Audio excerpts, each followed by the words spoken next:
Hello and good afternoon, everyone. I hope that you all are having a great Friday. I am Janine. Thank you for tuning into my channel this afternoon. And you are watching Janine Journeys in Books, where I talk about what I'm reading, what my thoughts are on the books that I'm reading each week. And so it's Friday, so that means that it is time for my weekly recap of how far I got in the book that I introduced you all to on Monday. And I also have, because I didn't get very far in that book, it's a lot to contemplate and think about. So I also have to share with you all today a library haul. So some books that I picked up this week and how I discovered those books. So first, let me start with the book that I introduced on Monday that I am currently still reading. It's a nonfiction book called The Courage to be Disliked, and it is written by Ichiro Kishimi and Fumitake Koga. So this is a more of a psychology-based, philosophical-based book talking about human behavior, a lot about interpersonal relationships. Actually, one of the chapters asserts the fact that all problems are actually interpersonal problems, which I thought was something interesting to consider. Basically, that everything we do, all the problems that we encounter in life are basically resulting from having to interact with other people, because no one essentially lives on an island. We live in a world where you have to have human interaction. And I mean, I would agree, a great deal of our problems are due to how we interact with other people. Even if not directly, it's because you have thoughts of how other people might respond to what you do, how they may react to your choices and decisions and actions. But this book actually asserts that all problems are interpersonal problems in some form or fashion. So how far did I get in this book? I got about halfway. So there are 264 pages in the book, and right now I am on page 122 because, like I said, it's a philosophical book, so there's a lot of things to actually sit and think about. Okay, what are they asserting here? Is this true for me? How does this relate to my personal belief system, my religious values, how I understand the world, my personal values? Are these things in line with that? So I'm not just reading it for what it is. I'm reading it, but also thinking about how does this book relate to what I know and understand to be true, or what I believe. So one thing that I recently read in this, it's 2 chapters, and the chapters are really short. They're only about 4 or 5 pages. And I mentioned this on Monday, but I'll mention it again just in case this is your first time joining me and hearing me talk about this book. This book is written in conversation style between 2 people. So it's a philosopher and it's a youth. And it's actually written like you would see a play written or a script written. So I don't know, you can see this. So the philosopher will say something and then the youth will respond. So it's written in a conversation style, which I really like. And as I mentioned on Monday, the youth is kind of our perspective or our voice. The youth is being introduced to the concepts in this book, and he's regularly questioning things or challenging things or saying, I don't really understand this. I don't agree with this. How do you defend this? And the philosopher is calmly, and I really emphasize the fact that he's doing this calmly and patiently, with much self-control, despite all the rebuttals from the youth. The philosopher is calmly asserting his points and explaining his views. So one of the sections that I recently finished, 2 chapters in particular, the first one was deny the desire for recognition, and also do not live to satisfy the expectations of others. And I think most adults kind of understand the importance of that, generally speaking, knowing that if you're living to please others, it's easy to be disappointed. It's easy to come short of that. It's pretty much impossible to do. We know that old adage, you can please some of the people all the time. You can please all the people some of the time, but you can't please all the people all the time. So we know this in theory, but I really think this author kind of goes deep into that subject, especially in the culture we live in today, where so many things are out in the public, online, on the internet. We have a whole generation that's grown up with the thought of likes and hearts and approval from people that don't even know you. And so much of what we do, so much is geared towards marketing and so much is geared towards getting the approval and satisfaction and meeting the expectations of others. It's really ingrained in our society now. And one thing he talks about, especially in our education system or how we're raised and trained, is reward and punishment education. Again, my channel is about books. I'm not here to talk about philosophy and politics and all that stuff, but it does come up in the book, so I'm just sharing the ideas that are introduced here. But he talks about in his mind how dangerous reward and punishment education is, and I'm going to read a small excerpt. He says, if one takes appropriate action, one receives praise. If one takes inappropriate action, one receives punishment. And he says the philosopher that he's studying under was very critical of education by reward and punishment. It leads to mistaken lifestyles in which people think, if no one is going to praise me, I won't take appropriate action. And if no one is going to punish me, I'll engage in inappropriate actions too.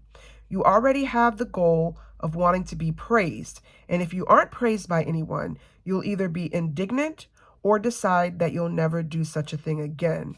And one other thing he mentions is that if you are not living your life for yourself, who could there be to live it instead of you?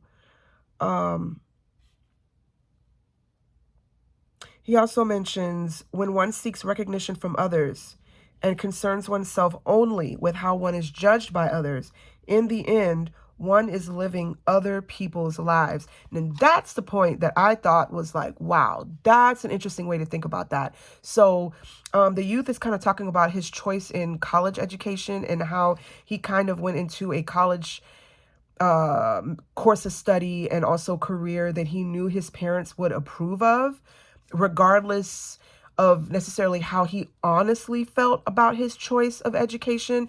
And so he kind of talks about how that can be a bit dangerous because you're essentially living someone else's life. You're not living your own life. Wishing so hard to be recognized will lead to a life of following expectations held by other people who want you to be, quote, this kind of person, end quote. In other words, you throw away who you really are and live other people's lives. So yeah, just thinking about the fact of trying so hard to meet the expectations of others, and a clear example is, here on my YouTube channel, I said in my very first video that I wanted to be authentic. There are tons of booktubers out there who do an excellent and amazing job with their channels, well deserved. But I wanted to do my booktube channel my way. I wanted it to be me. And I sincerely hope that my viewers enjoy the content that I provide. But at the end of the day, I have to provide content that I honestly and truly believe reflects me.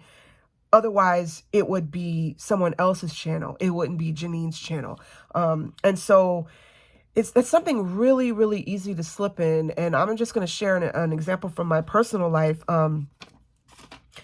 And why I feel like this book is really perfect timing for me to read now. I work a part-time job in the mornings where I have to deal with the public quite a bit.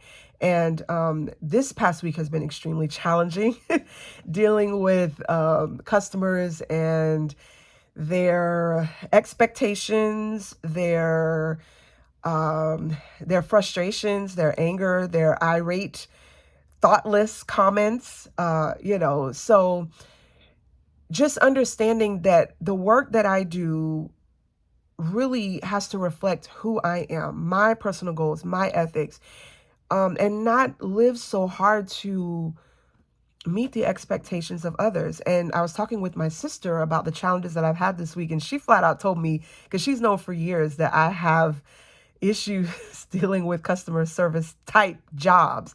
Although, in my opinion, almost every job is a customer service job. Like this book postulates, all problems are interpersonal problems because we don't live on an island alone. And even if you did live on an island alone, you would feel lonely because there are other people in the world. They may not be there with you, but they're in the world and you know they exist. So still, you feel lonely because there are other people. If there was no one else in the universe, you wouldn't feel lonely because there's no one else there. It's just you. You wouldn't understand what loneliness felt like. So back to my point, she was saying that I have issues with customer service jobs. And so I just thought about it. I mean, I have two choices. I can either toughen up and get a thick skin and just take the work that I do for what it is, as long as I've met the goals and expectations that I've set for myself that day, I've done my job. If other people's expectations aren't met, I can't take that personal. And then, or, find a job that's has little to nothing to do with working with the public. But for me, I'd rather challenge myself and grow in that area and become a person that can handle problems and criticism and tough people and difficult people graciously. And again, having that tough, thick skin where I realize it's not personal. It's just a job. There are a myriad of reasons why people behave and respond to other people the way they do. And much of the time, it doesn't have anything to do with you. So again, the courage to be disliked. I am hoping that by next week, I will have concluded this and I can give my final thoughts on this. But so far, I'm enjoying it. But I will say, if you decide to pick this up, just know that it may not be a fast read.